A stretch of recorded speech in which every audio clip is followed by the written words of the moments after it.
ఈ 21 రోజు ఉపవాస ప్రార్థనలో ప్రభు ఈ రాత్రి మనతో మాట్లాడాలని ఉద్దేశించిన మాటలు శ్రద్ధగా విందాం. మనము మహిమను మోసేవారిగా, మహిమను కలిగిన వారిగా, మనమే దేవుని మహిమ కలిగిన మందిరాలుగా ఉండాలని దేవుడు ప్రారంభం నుండి చెప్పుకుంటూ వస్తున్నాడు. మనమే దేవుని మహిమగా ఉండాలి, మహిమతో నింపబడాలి, మందిరము మహిమతో ఉండాలి అనేది దేవుని ఉద్దేశము, చిత్తమై ఉన్నది. ఎందుకంటే ఆయన ఉన్న మందిరము అది మహిమ కలిగిన మందిరము. మనమే దేవుని మందిరము, మనమే దేవుని ఇల్లు. ఈ ఇంట్లో మన హృదయము, మన దేహము, మన ఆలోచన వ్యవస్థ సమస్తం కూడా ఒక మహిమకరమైన ఒక మందిరముగా ఉండాలని ప్రభు చూస్తున్నాడు. మన హృదయము దేవుని ఆలయముగా, ఒక మందిరముగా, మన దేహము కూడా దేవుని ఆలయము అని ఉంది. మన దేహములో ఉన్న హృదయము కూడా అది దేవుని ఆలయం. ఇప్పుడు ఆ ఆలయమును మనం పాడు చేయకోకుండా అందులో పరిశుద్ధాత్ముడు ఉన్నాడు అన్న వివేచనతో మనం నడుచుకుంటే తద్వారా అది ఆ మందిరము అంటే మనము ఒక ప్రార్థనా మందిరముగా మార్చబడితే, ప్రార్థనా మందిరముగా ఉన్న మందిరంలో మహిమ దిగి వస్తుంది. అలా మనమే ఒక మహిమ కలిగిన మందిరంగా మారాలి. ఒకప్పుడు సొలొమోను కట్టిన మందిరంలో దేవుని మహిమ దిగి రావటం పాత నిబంధనలో చూస్తాం. ఇప్పుడు సొలొమోను కంటే గొప్పవాడు ఇక్కడ ఉన్నాడు అని లేఖనములో వ్రాయబడింది. సొలొమోను కట్టిన దేవాలయములోకే ఆకాశమందున్న దేవుని యొద్ద నుండి మహిమ దిగి వస్తే, తండ్రి కుడిపార్శ్వమున తండ్రి యొక్క రొమ్మున ఆనుకొని తండ్రి కుమారుడు ఏకమై ఉన్నటువంటి ఆ కుమారుడే మనల్ని కట్టుచున్నాడు. సొలొమోను కట్టిన మందిరములో మహిమ వస్తే అది భౌతికంగా రాళ్లతో అందులో పనిముట్లు అవి పెట్టి వస్తు సామాగ్రి సమకూర్చి వెండి బంగారం వెలగలిగిన వజ్ర వైడూర్యాలతో కట్టిన ఆ మందిరంలోకే, ఆ మందిరాన్ని అలా కట్టి ఆ మందిరంలోకే మహిమ వస్తే, మరి యేసు సాక్షాత్తు దేవుని కుమారుడని యేసు క్రీస్తు మనల్ని ఆయన కట్టుకుంటున్నాడు. హల్లెలూయా. మనము ఆయనలో కట్టబడుతున్నాం, ఆయన ద్వారా కట్టబడుతున్నాం, ఆయన వలె ఉండటానికి కట్టబడుతున్నాం, ఆయన చేత కట్టబడుతున్నాం. మనం ఇప్పుడు ఆయన చేత కట్టబడుతున్న మందిరములో మహిమ ఇంకెంత అద్భుతంగా రాబోతుంది. హల్లెలూయా. సొలొమోను కట్టిన మందిరములోనే తాత్కాలికంగా మహిమ దిగి వచ్చింది. కానీ ఇప్పుడు యేసుక్రీస్తే స్వయంగా మనల్ని కట్టుకుంటున్నాడు మందిరముగా, తన మందిరముగా. ఇప్పుడు ఈ మందిరంలోకి ఇంకెంత గొప్ప మహిమ రావాల్సి ఉన్నది, ఇంకెంత మహిమను అపేక్షించబద్దులమై ఉన్నాము. కాబట్టి ఒక గొప్ప మహిమ అయితే దాగి ఉన్నది. హల్లెలూయా. అందుకని మందిరం ఎలా ఉండాలి? మొదట ప్రార్థనా మందిరంగా ఉండాలి. నా మందిరము ప్రార్థనా మందిరం అనబడును అని మత్తయి సువార్తలో మనం చూసాం, 21వ అధ్యాయం. ప్రార్థనా మందిరం, ప్రార్థన మహిమను తీసుకొస్తుంది అన్న సంగతి మనం మర్చిపోకూడదు. ఈ 21 రోజులేంటి, బ్రతుకు కాలం అంతా కూడా. హల్లెలూయా. అయితే చూడండి, మహిమ కలిగిన మందిరముగా మనం మారాలి. మనమే మహిమగా మార్చబడాలి, దేవుని మహిమను కప్పుకున్న వారమై. హల్లెలూయా. దేవుని మహిమను ధరించుకున్న వారమై, మహిమలో అగపడేవారిగా, మహిమతో నింపబడేవారిగా. కొండ మీద యేసుక్రీస్తు చేస్తున్నటువంటి ప్రార్థనలో ఆయనతో పాటు ఉన్న 3 శిష్యులతో పాటు అక్కడ మరో 2, ఎవరు? మోషే, ఏలియా. వాళ్ళిద్దరూ ఎలా కనబడ్డారంట? మహిమతో అగబడి. చదవండి మాట, లోకాసువార్త 9వ అధ్యాయం. లోకాసువార్త 9వ అధ్యాయం, 9వ అధ్యాయము 30వ వచనం, 30-31. ఇద్దరు పురుషులు ఆయనతో మాట్లాడుచుండేది. వారు మోషే, ఏలియా అనువారు. వారు మహిమతో అగపడి. చూడండి అక్కడ, వారు మహిమతో అగపడి, మహిమతో కనబడుతున్నారు. అంటే వాళ్ళ మీద ఏముంది చెప్పండి? వారు ఏమై ఉన్నారు? మహిమై ఉన్నారు. వారు మహిమై ఉన్నారు, మహిమతో కనబడుతున్నారు, మహిమగా కనబడుతున్నారు. హల్లెలూయా. యేసుతో ఉన్నవాని కనులు తెరవబడిన తర్వాత మహిమను చూస్తాం మనం. ఇప్పుడు ఎవరు కనబడుతున్నారు? మరి మహిమతో ఆగబడి అంటే ఎవరికి ఆగబడ్డారు వాళ్ళు? యేసుక్రీస్తుకు కనబడ్డారా? ఆయనకి తెలీదా? మరి ఇంకెవరు కనబడ్డారు వాళ్ళిద్దరూ మహిమగా? పామరులు, చేపలు పట్టుకునే శిష్యులు, జాలర్లు, వాళ్ళు అంటే అపోస్తులు. హల్లెలూయా. పాత నిబంధనలో ఉన్న ఇద్దరు ప్రవక్తలు మహిమతో కనబడుతున్నారు అపోస్తులకి. హల్లెలూయా. సంఘము సేవకులు సంఘానికి మహిమగా కనబడాలి. వెరసి మనం లోకానికి మహిమగా కనబడాలి. అది దేవుని మహిమ. పాత నిబంధనలో ఉన్న ఇద్దరు భక్తులు వచ్చేసి రూపాంతర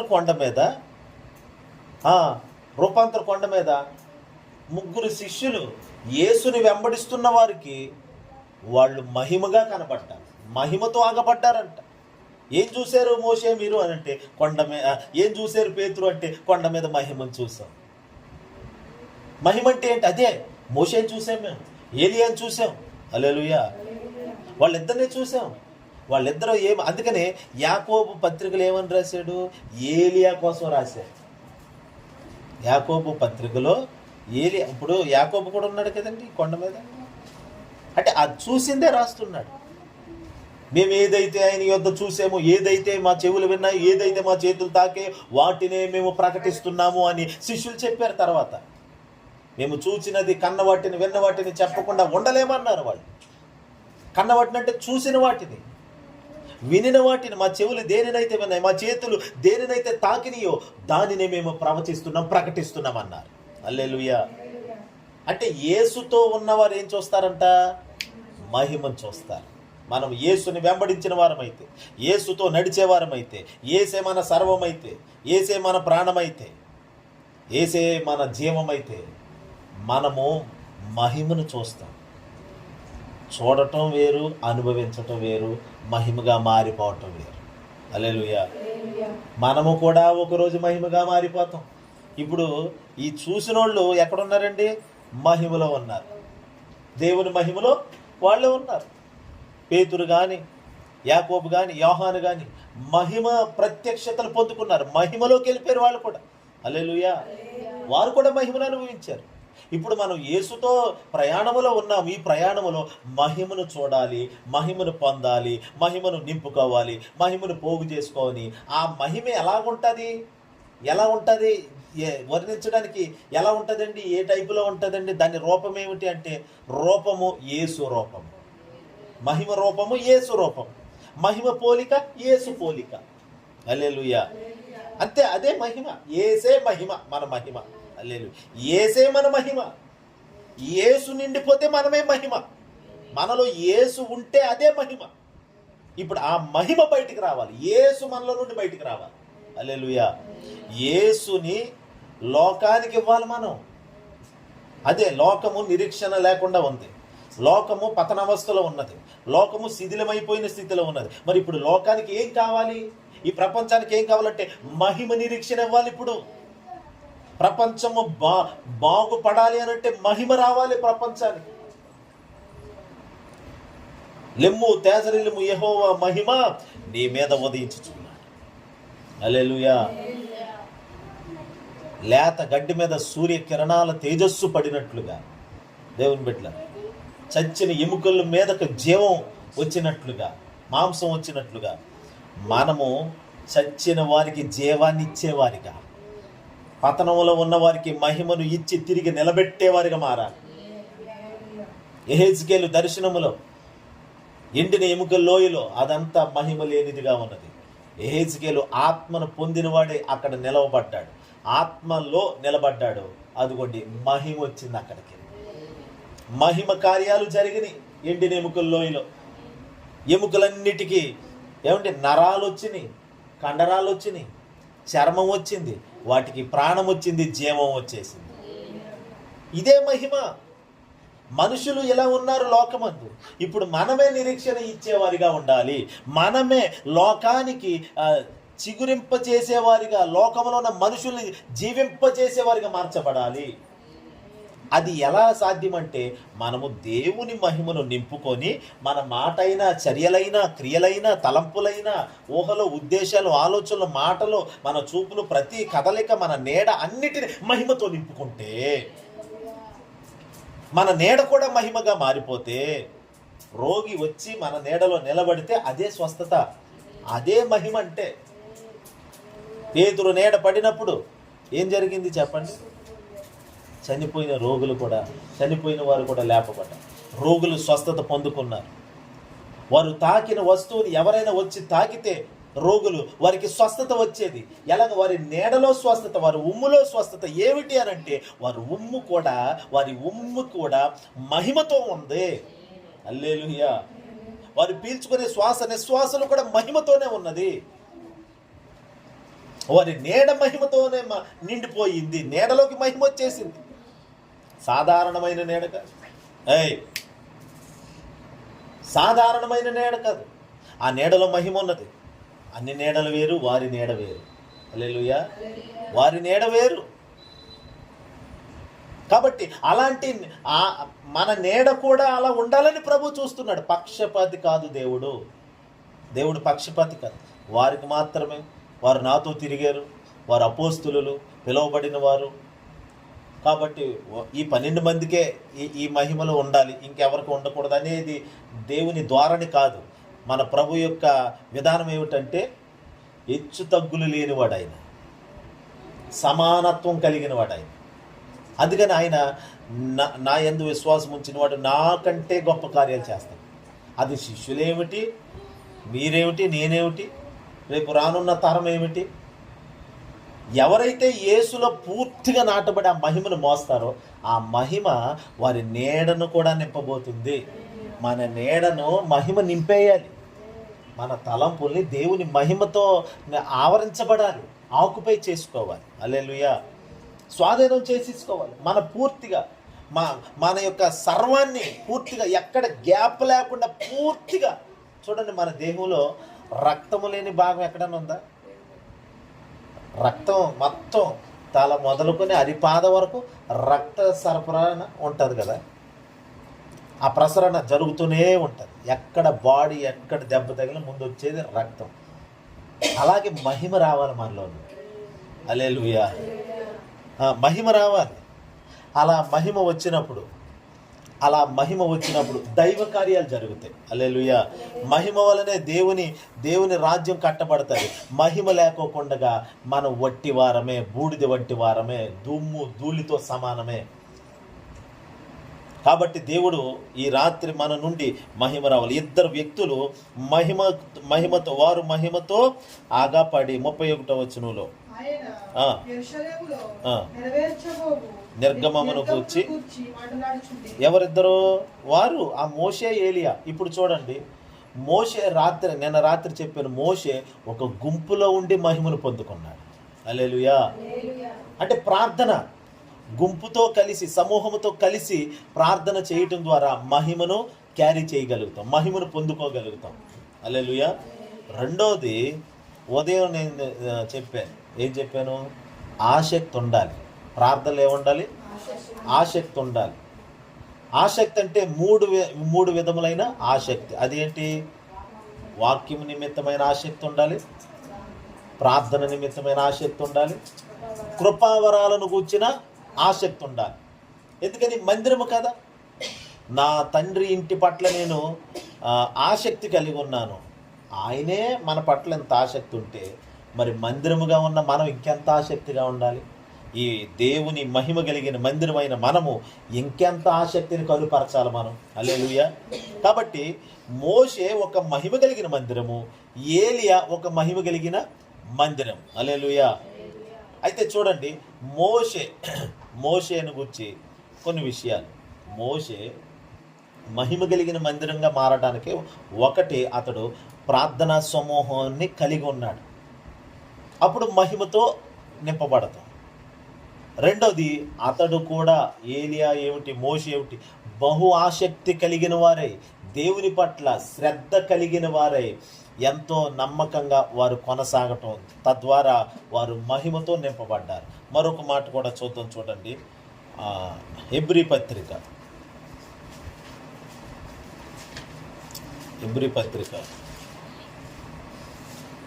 3వ అధ్యాయము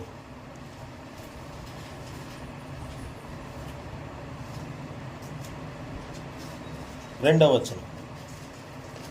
హెబ్రీ పత్రిక 3వ అధ్యాయము 2వ వచనం చదవండి. దేవుని ఇల్లంతటిలో మోషే నమ్మకముగా ఉండినట్టు ఈయన కూడా తనను నియమించిన వానికి. అలాగే సంఖ్యాకాండం 12వ అధ్యాయము 7వ వచనం. సంఖ్యాకాండము 12వ అధ్యాయము 7వ వచనం. 7-8 చదవండి. అతడు నా ఇల్లంతటిలో నమ్మకమైన వాడు, నేను గోడ భావములతో కాదు, వినండి, దర్శనమిచ్చి ముఖాముఖిగా అతనితో మాట్లాడుదును. అతడు యెహోవా స్వరూపమును నిదానించి చూచును. కాబట్టి నా సేవకుడైన మోషేకు విరోధముగా మాట్లాడుటకు మీరేలా భయపడలేదనెను. చేతులెత్తాలి చెప్పండి. ఇప్పుడు మోషే మహిమను మోయటానికి గల కారణాలు ఏమిటి? అతడు ఒక మహిమగా మారిపోవడానికి కారణం ఏమిటంటే, అతడు నా ఇల్లంతటిలో నమ్మకమైన వాడు. క్రొత్త నిబంధనలో పరిశుద్ధాత్ముడు అపోస్తుడైన పౌలు ద్వారా కూడా హెబ్రీ పత్రికలో రాయించాడు, మోషే దేవుని ఇల్లంతటిలో.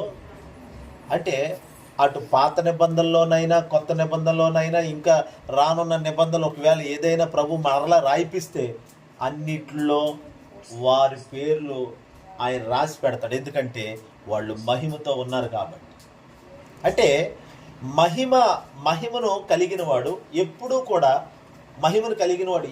కూడా ఓడిపోవడం చరిత్ర అయిపోయిందిలే అని మరిచిపోయే దాఖలాలు ఉండవు.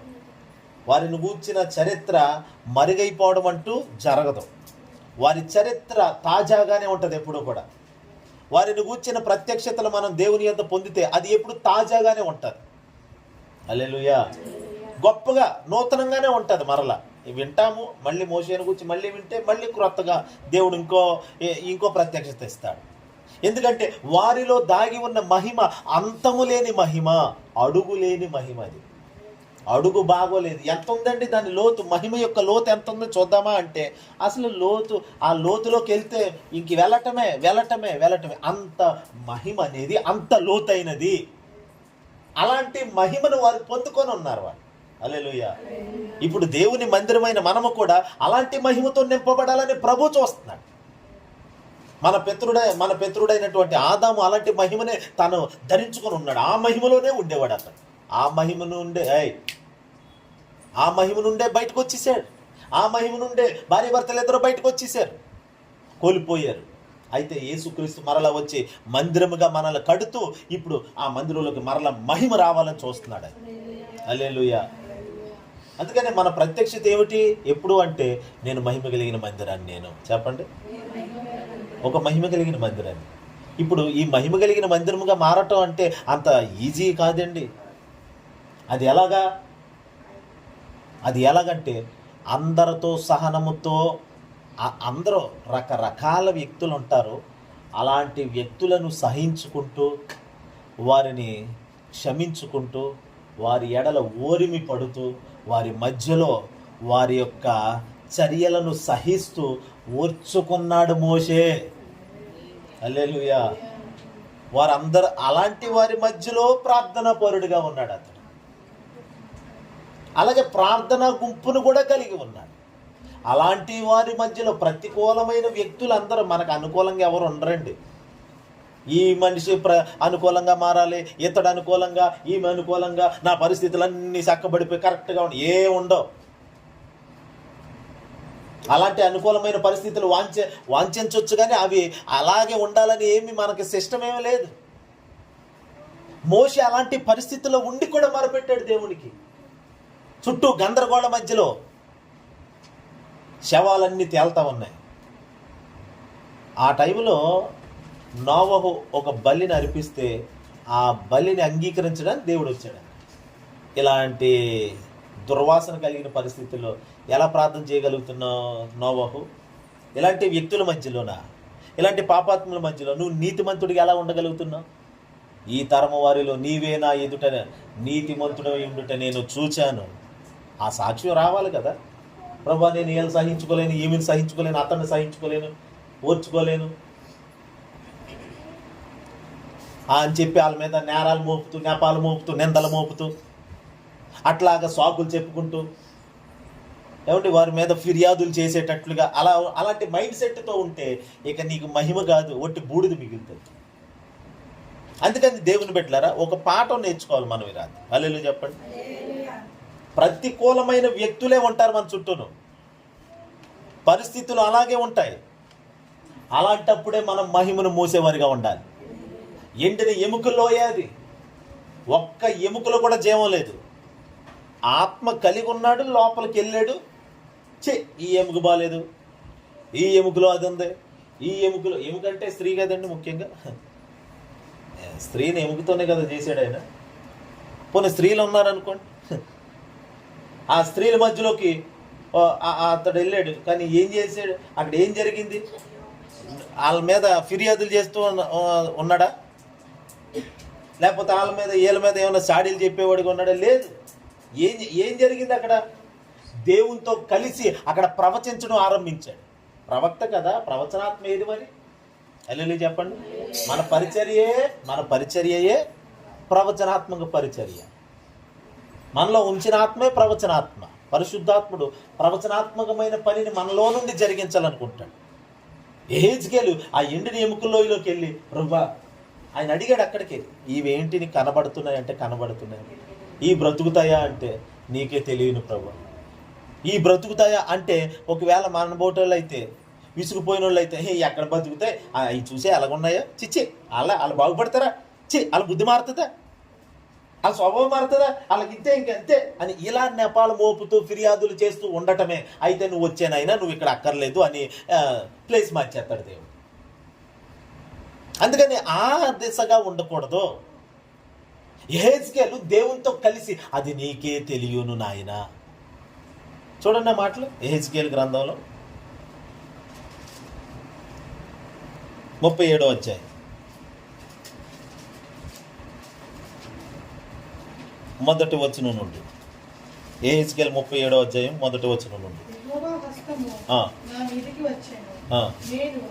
ఆత్మవసుడనై ఉండగా యెహోవా నన్ను తోడుకొని పోయి ఎముకలతో నిండి ఉన్న ఒక లోయలో నన్ను దింపెను. ఆయన వాటి మధ్య నన్ను ఇటు అటు నడిపించుచుండగా ఎముకల అనేకములు ఆ లోయలో కనబడెను. అవి కేవలం ఎండిపోయినాయి, లేసమైన ప్రాణం లేదు. ఆయన 3వ వచనం, ఆయన నరపుత్రుడా, ఎండిపోయిన ఈ ఎముకలు బ్రతుకగలవా అని నన్ను అడుగగా, ప్రభువా యెహోవా అది నీకే తెలియని. అది కదా ఏమన్నాడంట, నేనంటిని. ఏమన్నాడంట అతను? యెహోవా ప్రభువా అది అన్నాడే తప్ప, ఏమండి అవి ఎలా ఉన్నాయి చూసినోడు వాటి పరిస్థితిని బట్టి మాట్లాడా? అవి ఎలా ఉన్నాయంట? ఎండిన ఎముకల లోయ, అది ఎండిన ఎముకలే అవన్నీ, కేవలం ఎండిపోయాను అని ఉంది కదా. ప్రభా అన్నీ ఎండిపోయినాయి నాయన అన్నాడా? తన నోటితో కూడా ఉచ్చరిస్తలేదా మాట? అది అంటే నువ్వు బ్రతికిస్తే బ్రతుకుతాయి. హల్లెలూయా చెప్పండి. నువ్వు బ్రతికిస్తే బ్రతుకుతాయి. నువ్వు అనుకుంటే జరుగుతుంది. నువ్వు అనుకో అవి బ్రతుకుతాయి. అందుకని అది నీకే తెలియను నాయన అని అన్నాడంట. మన పరిచర్య అలాగే ఉండాలి. అది నీకే తెలియదు. నువ్వు అవునంటే అవును, కాదంటే కాదు ప్రభువా. హల్లెలూయా. అంటే మహిమను పట్టుకొని వెళ్ళాడు, అన్నిటికీ మహిమను ఇచ్చి అన్నిటిని ఒక సైన్యంగా నిలవబెట్టి వెళ్ళింది ఒక్కడే. కానీ ఆ లోయలో నుండి ఇప్పుడు ఒక సైన్యము లేస్తుందండి పైకి. ఒక సైన్యము పైకి వస్తుందండి. నీవు ఒక సైన్యముగా ఉండాలని ప్రభు చూస్తున్నాడు. అదే మహిమ అంటే. ఒక సైన్యముగా మారాలి. ఎక్కడేసిన గొంగలు అక్కడే అన్నట్టు. ఏమండి, గొడ్డుపోతోళ్ళ మనం ఉండకూడదు. గొడ్డు జనముగా ఉండకూడదు. గొడ్డు జనం అంటే పిల్ల బితుకు లేని వాళ్ళనే కదండి అర్థం. గర్భవాసమును ఒక బిడ్డను కూడా మోయకుండా ఉన్నవాళ్లే కదా గొడ్డుపోతోళ్ళు. అంటే బిడ్డలు కనలేని వాళ్ళందరూ గొడ్డుతనం. అలాగే ఆత్మీకంగా ఒక సైన్యముగా మనం లేకపోతే, ఆత్మీయంగా ఒక సైన్యమును లీడ్ చేసే పరిస్థితికి మనం ఇంకా రాకపోతే మనము కూడా గొడ్డుపోతోళ్ళమే. బలహీనులు ఉంటారు, అనేకులు ఉంటారు. మోషే అలాంటి వాళ్ళందరిని సహించుకుంటూ, హల్లెలూయా, అందుకని మోషే భూమి మీద మిక్కిలి, చెప్పండి ఎలాంటోడు, సాత్వికుడు. ఆ సాక్ష్యం పొందాడు అతడు. ఎన్నో సాక్ష్యాలు ఉన్నాయి మోషేను గురించి, మనం ఇంకా మాట్లాడబోతున్నాం. హల్లెలూయా. అయితే ఈ రాత్రి మోషే మిక్కిలి సాత్వికుడు అంట. భూమి మీద అతడు ఎలాంటోడు చెప్పండి, చెప్పండి అమ్మా. అయ్యి బాబోయ్, హల్లెలూయా చెప్పండి. మిక్కిలి సాత్వికుడు, ఆ మాట చూడండి ఎక్కడుంది, మిక్కిలి సాత్వికుడు అనేది.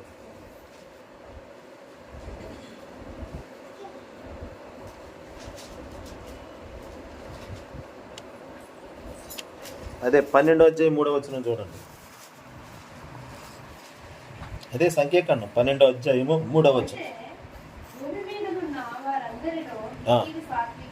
అదిగోండి ఎలాంటోడంట. ఎవరు చెప్తున్నారు ఈ మాట, చెప్పండి అమ్మా ఎవరు? యెహోవా దేవుడు మాట్లాడుతున్నాడు. మోషే భూమి మీద ఉన్న వారందరిలో మిక్కిలి, అదిగోండి ఎవరితో చెప్తున్నాడు, తన ఇంటి వారితోనే చెప్తున్నాడు. మోషే అన్నగారు, మోషే అక్కగారు, ఎవరు వాళ్ళిద్దరు? అహరోను, మిరియం. వాళ్ళిద్దరితో ఏం చెప్తున్నాడు ఆయన? మిక్కిలి సాత్వికుడు. ఎంతో మందిని ఓర్మి పట్టాడు, సహించుకున్నాడు, గొర్రెలను సహించినట్లుగా. ఏదో తన జీవితాంతములో ఒక్కసారి, ఒక్క పర్యాయము అతడు వారి మీద విసుగుదల చెందాడంతే. ఆ ఒక్క విసుగుదల దేవునికి ఆటంకంగా అనిపించి, నీవు వారితో పాటు కానానులో ప్రవేశించవు అలాంటి శిక్ష విధించిన అప్పుడు కూడా సాత్వికంగానే ఆ మాటను సహించుకున్నాడు, ఓర్చుకున్నాడు. హల్లెలూయా. నిన్ను అందలం ఎక్కిస్తానని దేవుడు పిలిచాడు, నిన్ను ఎక్కించను, ఇక్కడే ఉంచుతాను అన్న అప్పుడు అలాగే ఓరిమి పట్టాడు. కానీ అలా ఓరిమి పట్టిన కారణంగా దేవుడు ఏం చేశాడో తెలుసా? మహిమతో నింపి యేసుతో నిలిచేవాడిగా చేశాడు కొత్త నిబంధనలో. హల్లెలూయా. ఇక్కడ ఓర్చుకున్నాడు.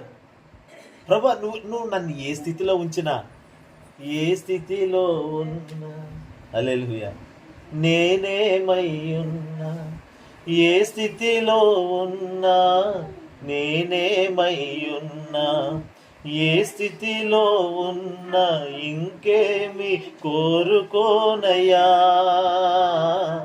అసలు ఇంకేమి కోరుకోనయ్యా. ఏ స్థితిలో ఉంచాడు దేవుడు? కానానుకు నడిపిస్తానని తీసుకొచ్చాడు దేవుడు. జీవితాంతం ఎంతో సాత్వికంగా, ఓర్పుతో, సహనముతో తన జీవితం అలా అల్లర చిల్లరగా దేవునికి మాటి మాటికి కోపము పుట్టించి, రోషము పుట్టించే ప్రజల మధ్య మోషే ఉన్నాడు. వినాలి. అలా ఉన్నటువంటి మోషే ఒక్క పర్యాయం, నేనేమన్నా వీళ్ళ కన్నానా, పాలిచ్చే తండ్రినా, నేనేమన్నా తల్లినా, నేనేమన్నా కన్నానా అని ద్రోహులారా అన్నాడంతే వారిని. ఆ ఒక్క మాటకి దేవుడు కోపపడి, మోషే ఇక నువ్వు కానానికి వెళ్ళవని చెప్పాడు. అప్పుడు ప్రభువా, నాకు ఇంత అన్యాయం జరుగుతుంది అనుకోలేదు. ఎందుకంటే దేవుడు ఒక లోపము కూడా మోషేలో చూడాలనుకోవట్లేదు. మోషేని పరిపూర్ణంగా చేయాలనుకున్నాడు దేవుడు. మోషేని మహిమగా చేయాలనుకున్నాడు. సరే, అతడు చేసిన దానికి పనిష్మెంట్ దొరికింది. పనిష్మెంట్ పూర్తయితే ఏమవుతుంది? శిక్ష ఫలము పొందిన తర్వాత శిక్ష పూర్తయితే విడుదల వస్తుంది కదండి. హల్లెలూయా. శిక్ష పూర్తయింది, ప్రవేశించడం అని చెప్పాడు. భౌతికంగా ప్రవేశించలేదు నిజంగానే, కానీ ఆ శిక్ష ఫలము పూర్తయిన తర్వాత నిత్య మహిమలో యేసుతో మహిమతో కనబడ్డాడు. శిక్ష పూర్తయిపోయింది. ఇక ఆయన చేయాల్సిన ఆయన యొక్క మహాకనికరం మోషే మీదకు ముంచుకొచ్చేసింది. హల్లెలూయా. దేవుని మహిమ మోషేని ఆవరించేసింది. ఇప్పుడు మోషే యేసుతో పాటు మహిమతో అగపడుతున్నాడు, మహిమగా కనబడుతున్నాడు. ఎవరైనా మోషే అలాగున్నాడేంటి? మహిమ కలిగి ఉన్నాడు. అందుకని సాత్వికుడు, సాత్వికంగా ఉండాలి. సాత్వికులు ధన్యులు వారు. చెప్పండి, ఏం స్వతంత్రించుకుంటారు? భూలోకమును స్వతంత్రించుకుంటారు. ఒక సాత్వికమైన నాలుక అని ఉంటుంది బైబిల్. ప్రశస్తమైన వెండితో సమానం అంట. హల్లెలూయా. మన నాలుకలో సాత్వికత రావాలి, మాటల్లో సాత్వికం ఉండాలి. యేసుక్రీస్తు నేను సాత్వికుడను, దేన మనసు, సాత్వికం, చాలా శాంత గుణము కలిగిన వాడు అనమాట మోషే. హల్లెలూయా. ఎంత శాంతం అంటే ఎంతైనా సహించుకుంటాడు, ఎంతైనా ఓరి పడతాడు. చిన్నదానికి పెద్దదానికి అరిసేసి, గీ పెట్టేసి, గోల పెట్టేసి, కేకలు పెట్టేసి ఏదో అయిపోయినట్టుగా అలాగ ఉండేవాడు కాదు మోషే. సహనముతో చాలా ఓరిమి పట్టి అలాంటి గుణము అతడు కలిగి ఉన్నాడు. ఎలాగున్నాడు? ఆ మందిరము సాత్వికముతో కూడిన మందిరం అది. హల్లెలూయా. మోషే ఒక మందిరం అయితే, దేవునికి ఒక ఆలయం అయితే, ఆ ఆలయంలో సాత్వికం అనేది ఉన్నది. హల్లెలూయా. పిల్లలు, సాత్వికం అనేది ఉన్నది ఆ మందిరం నిండా. ఎప్పుడైతే సాత్వికము అనేది కనబడుతుందో అక్కడికి మహిమ దిగి వస్తుంది. మన జీవితం ఎంత లోతులో త్రవ్వినా అందులో సాత్వికం కనబడాలి. ఏదో పైన మాత్రమే, మాటల్లో పెదాల మీద మాత్రమే సాత్వికం కనబరిచేవారుగా కాదు, కానీ ఎంత లోతుగా గాయమైనా కానీ ఆ లోతులో కూడా సాత్వికం అనేది బయటికి రావాలి. మన జీవితం తవ్వబడుతుంది, కొన్నిసార్లు లోతుగా గాయాలు చేయబడతాయి కొంతమంది ద్వారా. అప్పుడే సాత్వికం అనేది బయటికి రావాల్సింది బయటికి రానివ్వాలి. ఆ లోపల తొందరపడ్డామంటే సాత్వికం అనే ఆ గుణం కాస్త తొలగిపోతుంది. హల్లెలూయా. అది ఆత్మఫలము కూడా. చూడండి అన్నమాట, గలతీ పత్రిక 5:22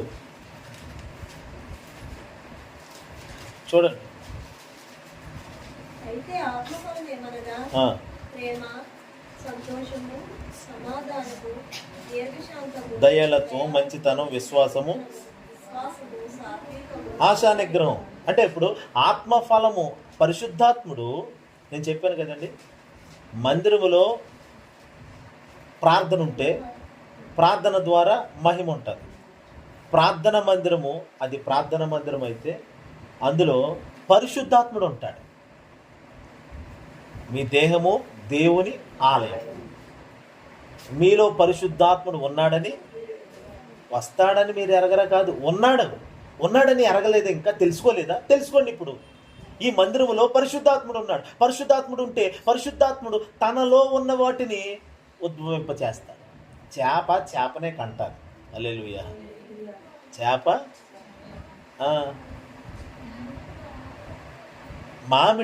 మామిడినే ఉత్పత్తి చేస్తాడు. పరిశుద్ధాత్ముడు తనలో ఏమున్నాయో వాటినే మనలోకి ఉత్పత్తి చేస్తాడు. తనలో ఉన్న గుణాలను ఉత్పత్తి చేస్తాడు. ఇప్పుడు పరిశుద్ధాత్ముడు నాలో ఉంటే ఈ 9 నాలో ఉంటాయి. హల్లెలూయా చెప్పండి. ఒకటి ఉండి ఒకటి లేనట్టు కాదు, పరిశుద్ధాత్ముడు నాలో మనలో ఉంటే. అందుకని దేవుని బిడ్డలారా, ఇక్కడ పరిశుద్ధాత్ముడు తండ్రికి కుమారునికి అనుకూలమైన మందిరముగా మనల్ని కడతాడు. ఆత్మ మూలముగా మనము కట్టబడుతున్న మందిరము అని దేవుని వాక్యంలో రాయబడింది. ఇప్పుడు ఇలా కట్టబడుతున్న మందిరములో ఉండాలంటే ఈ 9 ఉండాలి. హల్లెలూయా. జ్ఞానము నివాసమును కట్టుకొని చక్కటి స్తంభముల చేత ఉన్నది ఒక నివాసం. 9వ అధ్యాయం చూడండి, సామెతల్లో పరిశుద్ధాత్మ గుర్తు చేస్తున్నారు అన్నమాట. 9వ అధ్యాయము 1వ వచనం. జ్ఞానము కట్టుకొని 7 స్తంభాలను, జ్ఞానము 7 స్తంభాలను చెక్కి ఒక నివాసం కట్టుకున్నదంట. హల్లెలూయా. పరిశుద్ధాత్ముడే జ్ఞానమై ఉన్నాడు, జ్ఞానాత్మ. ఇప్పుడు ఆయన ఏం చేస్తున్నాడు? తనలో ఉన్న 9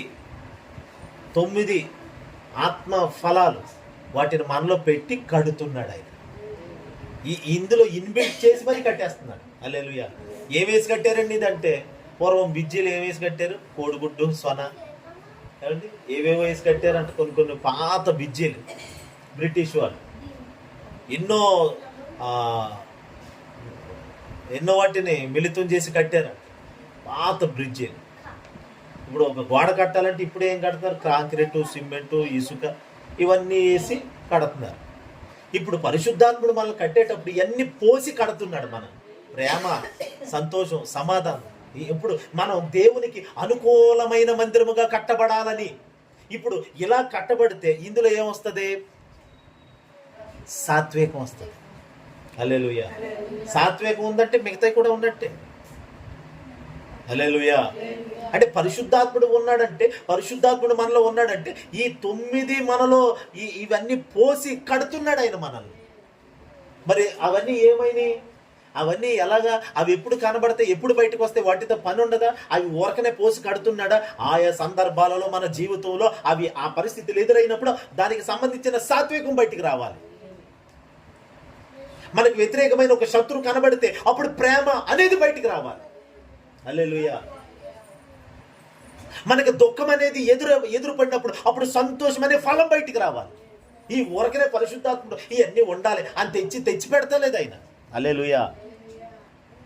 పరిశుద్ధాత్ముడు మనల్ని ఎలా కట్టుకుంటున్నాడంటే అవన్నీ మనలో పెట్టి కడుతున్నాడంటే ఆయా సందర్భాలలో ఇవన్నీ మనకు అవసరపడతాయి, ఇవి బయటికి రావాలి. హల్లెలూయా. హల్లెలూయా. గొడవల గందరగోళం మధ్యలో అప్పుడు సమాధానం అనేది బయటికి రావాలి. అందుకే సమాధానం. కఠోరమైన వ్యక్తులు మనకు ఎదురుపడినప్పుడు వారి మీద మనం మిక్కటమైన ప్రేమ చూపించాలి. అందుకని ప్రేమ బయటికి రావాలి. ఊరకనే మీరు ప్రేమగా ఉండండి, సమాధానంగా ఉండండి కాదు. ఇవన్నీ ఒట్టి మాటలు, గాలి మాటలు అయిపోతాయి. వాటికి పని లేదంటారా? అవి పనిముట్లు కాదంటారా? పరిశుద్ధాత్ముడు మనకిచ్చే పనిముట్లు, సామాగ్రి, ఆత్మ సంబంధమైనటువంటి ఆయుధాలు, సాధనాలు, ఇవన్నీ కూడా. హల్లెలూయా. ఇవి ఊరకనే మనలో పెట్టి కడతలేదు ఆయన మనల్ని. వీటితో పని ఉంది లోకంలో వీటితోనే పని ఉంది. హల్లెలూయా. లోకంలో ఇవే మన పనిముట్లు వేస్తున్నాం మనం. హల్లెలూయా చెప్పండి. మంచితనం అంట మళ్ళీది. అందులో ఏముంది చెప్పండి? దీర్ఘశాంతం ఉంటుంది, ప్రేమ, సంతోషం, సమాధానం, దీర్ఘశాంతం. అంటే ఇప్పుడు ఆడికి ఎన్నిసార్లు చెప్పినా మారతలేదు. ఆడి పట్ల ఏముండాలి మనకి? దీర్ఘశాంతం. అదే ఓర్పు, దీర్ఘశాంతం. ఇప్పుడు దేవుడు చాలా ఉగ్రుడు. ఆయన దీర్ఘశాంతంతో ఇంకా కనిపెట్టుకున్నాడు. మారతాడో అంటే అవకాశాలు కల్పిస్తూనే ఉన్నాడు ఇంకా పాపులకి ఆయన మారతారని. ఆయన దీర్ఘశాంతము పాపానికి లైసెన్స్ కాదు అది. హల్లెలూయా చెప్పండి. ఆయన దీర్ఘశాంతాన్ని వారు నిర్లక్ష్యం చేసుకుంటే దాని పర్యవసానం ఇంకో రకంగా ఉంటుంది. అంటే ఇప్పుడు పరిశుద్ధాత్ముడు మనలో ఉండి ఈ దీర్ఘశాంతం అనేది మనలో పెట్టి కడుతున్నాడు మనల్ని. ఇప్పుడు మనం ఎన్నిసార్లు చెప్పినా వాడు మారతలేదు, చెప్పించేద్దామా? ఎంత చెప్పినా వాడు మాట్లాడలేదు. అని ఏం చేద్దాం? దీర్ఘశాంతం బయటికి రావాలి. ఇప్పుడు ఆడు మారతలేదు, ఆడికి ఆపోజిట్ ఏమి రావాలి? ఇప్పుడు చెప్పండి, మనలో నుండి ఏమి లేవాలి? దీర్ఘశాంతం బయటికి. మనం అది ఆ విత్తనం బయటికి వదలాలి మనం. హల్లెలూయా. ఎందుకంటే ఈ మహిమ కలిగిన మందిరం కాబట్టి మనం ఇందులో నుండి దీర్ఘశాంతం బయటికి రావాలి యేసునామం. హల్లెలూయా. తర్వాత దయాళత్వము, దయ కలిగిన వారిగా. ఇప్పుడు పరిశుద్ధాత్ముడు మనలో ఉన్నాడంటే ఏమున్నట్టు మనలో? గట్టి చెప్పండి. దయ చూపించాలి. పేదల పట్ల, దీనుల పట్ల, విధవరాల పట్ల, దిక్కులేని వారి పట్ల దయగా. హల్లెలూయా. తల్లిదండ్రులు లేని వారి పట్ల, అనాథుల పట్ల దయ కలిగిన వారిగా ఉండాలి. ప్రేమ, దయ చూపించినని కూడా ఉంది. హల్లెలూయా. అంటే వాడికి ఆహారం లేదు, లేనోడికి పెట్టమని చెప్తుంది ఇప్పుడు దయ అనేది. ఇప్పుడు మనలో పరిశుద్ధాత్ముడు ఉన్నాడంటే దయ బయటికి రావాలి. ఇప్పుడు ఆ దయ బయటకు వస్తే అది అనేకులు పోషించబడతారండి. హల్లెలూయా. కుష్ఠరోగులందరూ ఆదరించబడి, గాయాలు కట్టబడి, అందరూ బాగుపడి ఒక ఆశ్రమంలో సేద తీర్చబడుతున్నారంటే ఒక ఆమెలో పరిశుద్ధాత్ముడు పెట్టిన దయ. హల్లెలూయా. అనాథ శరణాలయం, అనాథులందరూ పోషించబడుతూ చక్కగా వారికి వస్త్రాలు అన్నీ ఇవ్వబడి వారు చక్కగా చదువుకుంటున్నారు, ఒక ఆ తల్లిదండ్రులు లేకపోయినా. అది ఒక వ్యక్తిలో ఉన్న దయ. హల్లెలూయా. దయచేత. అంటే పరిశుద్ధాత్ముడు మనలో ఊరకనే ఇవి పెట్టలేదు, వీటితో పని ఉంది, ఇవి పని జరిగించాలి. పరిశుద్ధాత్మని, యేసుక్రీస్తు యొక్క పనిముట్లే ఈ ఆత్మ ఫలం అనేది. హల్లెలూయా. తర్వాత ఏముంది అక్కడ చెప్పండి? మంచితనము. మంచితనం అంటే మంచివాడు. మనం మంచివారిగా ఒక సాక్ష్యం పొందాలి. పరిశుద్ధాత్మ మనలో ఉంచాడండి. ఆ మంచితనం బయటికి విత్తితేనే ఈడు మంచోడు అని అంటారండి. మనలో మంచే కనబడాలి. హల్లెలూయా. మనం ఇంటి వారికి మనము ఇందాక ప్రార్థన చేసాం, ఇంటి వారి పట్ల బాగుగా ప్రవర్తించాలని. అంటే మంచిని విత్తాలి అంతే. మన మాట మంచిగా ఉండాలి, మన చేతలు మంచిగా ఉండాలి, ఇవన్నీ మంచిగా లోపల ఉన్నది బయటికి రావాలంతే. ఎందుకంటే ఇది మహిమ కలిగిన మందిరం. ఈ మహిమ కలిగిన మందిరంలో మంచిదే బయటికి రావాలి, చెడు అనేది బయటికి రాకూడదు. చెడు ఎదురొచ్చినప్పుడే మంచి రావాలండి. ఆడు చెడుగా వచ్చాడంటే నేను కూడా చెడుగానే వెళ్తానండి. ఆడు దెబ్బ కొడితే నేను కూడా దెబ్బ కొడతానండి. ఆడు దెబ్బ కొట్టాడు కాబట్టి ఇప్పుడు నీలో నుండి మంచి బయటికి రావాలి. హల్లెలూయా. నువ్వు ఏమి ఉత్పత్తి చేయాలో అదే ఉత్పత్తి చేయాలి. అవతలోడిలో సాతానుగాడు ఏమి రప్పిస్తున్నాడో అది రప్పించుకోనివ్వండి, మనకు అనవసరం. కానీ మనలో నుండి ఏం బయటికి రావాలో అదే బయటికి రావాలి. హల్లెలూయా. తర్వాత మంచితనం తర్వాత ఏముంది అక్కడ చెప్పండి? విశ్వాసము. ఇప్పుడు విశ్వాసము మనలో నుండి అది బయటికి రావాలనే ప్రభు చూస్తున్నాడు. పరిశుద్ధాత్మను మనల్ని కట్టుకుంటున్నాడు తన ఆలయముగా.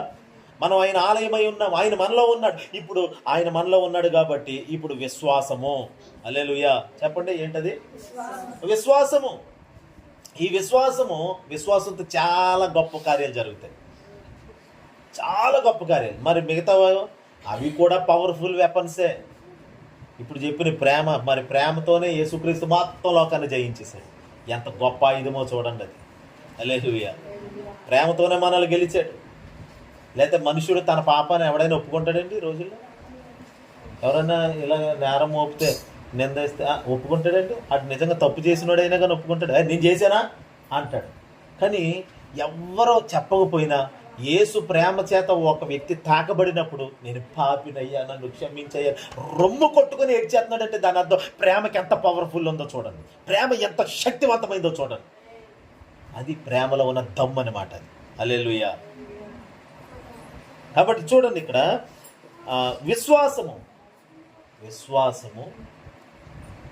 విశ్వాసము దేవుని ఎదుట మనల్ని రూఢిపరుస్తుంది. అందుకని విశ్వాసము లేకపోతే మనం దేవునికి ఇష్టలై ఉండుట అసాధ్యము. అంటే దేవుని ఇష్టం ఇంకా మన మీద పెరగాలి అని అంటే మనలో నుండి ఏమి రావాలి? విశ్వాసం బయటికి రావాలి. మాటల్లో నుండి అది బయటికి రావాలి. లోపల ఉన్నాయండి, వాడాలంతే మనం. హల్లెలూయా. పరిశుద్ధాత్ముడు మనలో ఉన్నాడు కదా, ఆత్మ. మరి పరిశుద్ధాత్ముడు ఉన్నాడంటే మళ్ళీ పైనుండి మంచితనం ఈ ప్రభువా అనాలా? లేదు, నాలో నుండి అది బయటికి రానియండి ప్రభువా, నాలో విశ్వాసాన్ని ఇంకా రెట్టింపు చేయండి ప్రభువా. హల్లెలూయా. ఉంది విశ్వాసం. దానిని ఎలా వాడాలి, ఎలా ఉపయోగించాలి? పలకాలి, క్రియల్లోనూ అది కనుపరచాలి. క్రియలు లేని విశ్వాసము, మరి క్రియలు చెయ్యాలి కదా.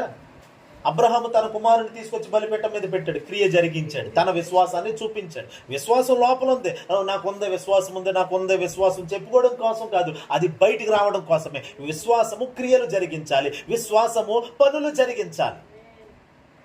అందుకనే మనం చేసే ప్రతి పని విశ్వాసముగా ఉండాలి. విశ్వాసం లేకపోవడం కూడా పాపమే. హల్లెలూయా. అందుకనే దేవుని బిడ్డలారా, మనం పని చేసేటప్పుడు ఆ పనితో పాటు విశ్వాసాన్ని కూడా మిళితం చేసి ఆ పని జరిగించాలి. అప్పుడు విశ్వాసముతో కూడిన పని దేవునికి మహిమను తీసుకొస్తుంది. విశ్వాసంతో మరి అబ్రహాము ఏమీ లేని చోట విశ్వాసంతో అడుగు పెట్టాడు, అదిగో గొప్ప జనముగా మార్చబడ్డాడు. దేవుని కృపలో, దేవుని మహిమ కొరకై చెప్తున్నాను, ఒంటరిగా నేను ఇక్కడ అడుగు పెట్టాను, కొంత చిన్న గుంపుగా దేవుడు మనల్ని మార్చాడు. ఇక్కడ ఎవరున్నారని, ఎవరో మీరు వస్తారనో ఇంకొకరు వస్తారనో అడుగు పెట్టలేదు. ఏమీ లేనప్పుడే దేవుడు అడుగు పెట్టేలాగా, అంటే విశ్వాసము చేత, ఆయన మీద విశ్వాసం చేత అడుగు పెట్టాము, విశ్వాసము చేత పని జరిగించాము. ఆ పని ఫలితాన్ని ఇస్తుంది. ఇప్పుడు ఇంకా గొప్ప ఫలితం చూడబోతున్నాం మనం. అందుకని మనలో ఉన్న విశ్వాసం ఊరకనే పెట్టబడలేదు, అది బయటికి రావాలి. తర్వాత ఏమని చెప్పండి? సాత్వికం. అదే మోషేను గుచ్చి భూమి మీద మిక్కిలి మోషే సాత్వికుడు, ఇదే సాక్ష్యం పొందాడు. మహిమ కలిగిన మందిరము అయినా మోషే ఇప్పుడు సాత్వికుడు. మహిమగా ఎలా మారే మోషే సాత్వికుడిగా ఉన్నాడు కాబట్టి పరిశుద్ధాత్ముడికి అతడు నిలయముగా ఉన్నాడు. ఆ పరిశుద్ధాత్ముని యొక్క ఫలం అతనిలో నుండి బయటకు వస్తుంది. అన్ని విషయాలు ఓర్పు సహనంతో, అదిగో సాత్వికంతో ఉన్నాడు. ఆ సాత్వికం అతనిలో నుండి అది అలా ఉద్భవించడం వలన, ఉత్పత్తి చేయబడటం వలన దేవుడే చెప్తున్నాడు, భూమి మీద మిక్కిలి సాత్వికుడు మోషే. హల్లెలూయా. సాత్వికుడు అంతే మోషే, అంతే, అదే సాక్షి. అందుకని మహిమ కలిగిన మందిరం ఊరకనే కదండి, అంతమందిని దాదాపు 20 లక్షల పైన ఇశ్రాయేలీల మధ్యలో అతను మోషే నాయకుడిగా ముందుండి ఎంత వాళ్ళ చేష్టలతో విసిగించేశారంటండి. మోషే ఆత్మ మీద కూడా వాళ్ళు తిరుగుబాటు చేశారంట, చాలా తిరుగుబాటు చేశారు అతన్ని. చూడండి, కీర్తనలో ఉంటుంది, 90 కీర్తన అనుకుంటా. లేదు,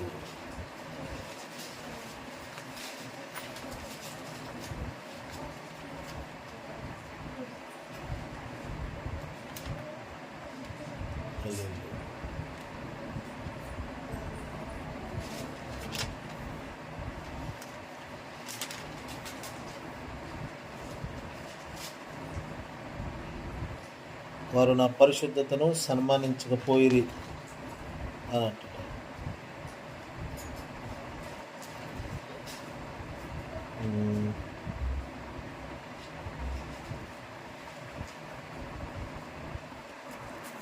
చూడండి, కీర్తనలు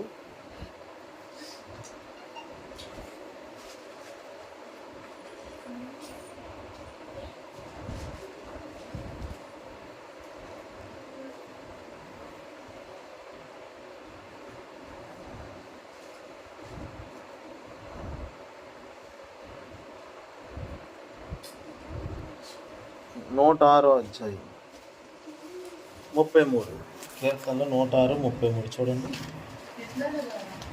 106:33 చదవండి. వారు అతని ఆత్మ మీద తిరుగుబాటు చేయగా అతడు తన పెదవులతో కాని మాట పలికెను. అదిగోండి, అతని ఆత్మ మీద 32వ వచనం చూడండి. మెరీబా జనముల యొద్ద వారు ఆయనకు కోపము పుట్టించిరి, కావున వారి మూలముగా మోషేకు బాధ కలిగెను. అదిగోండి, వారి మూలముగా మోషే బాధ అనుభవించాడు. ఏమంటే తిరుగుబాటు, వారి తిరుగుబాటు. కానీ ఒక్కసారి మాత్రం, ఎన్నోసార్లు తిరుగుబాటు చేశారని ఉంది, కానీ ఒక్కసారి అతని పెదవులతో కాని మాట ద్రోహులారా అన్నాడు అంతే. తనలో సాత్వికాన్ని విరగ్గొట్టేసింది ఆ ఒక్క మాట. దేవుని బిడ్డలారా, సాత్వికమును కాపాడుకోవాలి మనం. ఒక్క కాని మాట పలికేమంటే అది బద్దలైపోతుంది అంతే.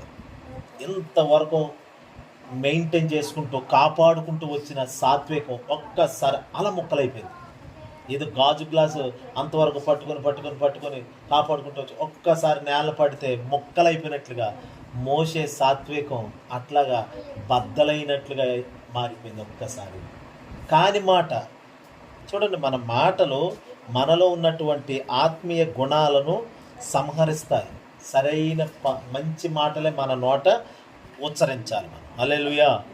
అందుకే సాత్వికము, మోషే పాత నిబంధనలో సాత్వికుడిగా ఉన్నందుకు అతడు ఒక మహిమ కలిగిన మందిరముగా ఉన్నాడు.